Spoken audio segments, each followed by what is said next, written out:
வணக்கம்.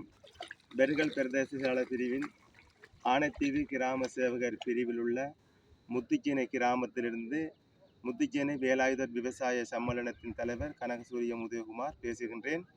நான் தற்பொழுது இருந்து இந்த தகவலை தருகின்றேன். முத்திச்சேனை பிரதான வீதியை பார்த்தால் தெரியும். நீரில் மூழ்கி வாகனங்களோ மக்களோ பிரயாணம் செய்ய முடியாத அளவு இங்கு இந்த வீதி பாதிக்கப்பட்டுள்ளது. அந்த வகையில் எங்களுடைய கிராமம் கிட்டத்தட்ட 185-90 வீதமான வீடுகளும் மக்களும் பாதிக்கப்பட்டு எங்களுடைய முத்திச்சேனை பாடசாலை மற்றும் வாழைத்தோட்ட பாடசாலைகளில் முகாம்களில் தங்கியிருக்கின்றார்கள்.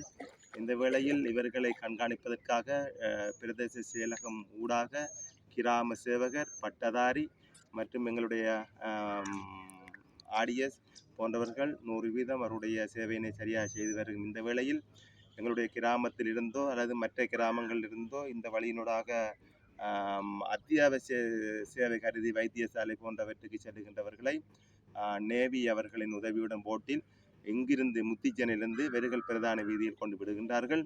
எங்களுடைய முத்திச்சேனை வேலாயுதர் விவசாய சம்மேளனத்துக்கு உட்பட்ட சகலவிதமான கண்டங்களும் நீரில் மூழ்கி, அதாவது கோரக்குன்று, ஆனைத்தீவு, பாலக்காடு, கிரான்வழி போன்ற 4 கண்டங்களும் நீரில் மூழ்கி முழுமையாக சேதத்துக்குள்ளாகிய இந்த நிலையில் இந்த நான் இன்று கதைக்கிற இந்த பிரதான வீதியானது எதிர்காலத்தில் இன்னும் இவ்வாறான இழப்புகளை நாங்கள் சந்திக்காமல் இருப்பதற்கு இந்த தற்பொழுது இருக்கின்ற அரசாங்கம் இதனை கருத்தில் கொண்டு இந்த வீதியினை சரியான முறையில் இந்த கிராமத்தில் இருக்கின்ற மக்கள் பிரயாணம் செய்யக்கூடிய வெள்ள காலங்களில் பிரயாணம் செய்யக்கூடிய அளவில் உயர்த்தி இந்த பாதையினை செப்பனிட்டு தந்தால் எதிர்காலத்தில் இழப்புகளை குறைக்கலாம் என்று நினைக்கின்றேன்.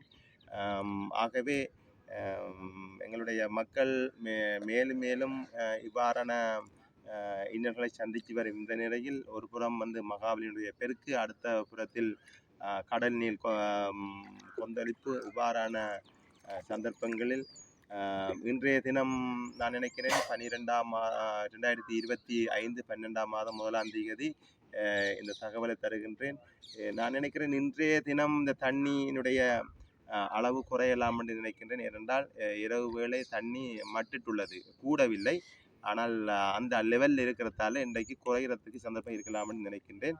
ஆகவே இந்த தகவலை நான் முத்திச்சேனை பிரதான வீதியிலிருந்து விவசாய சம்மேளன தலைவர் கனகசூரியம் உதயகுமார் பேசுகின்றேன். நன்றி.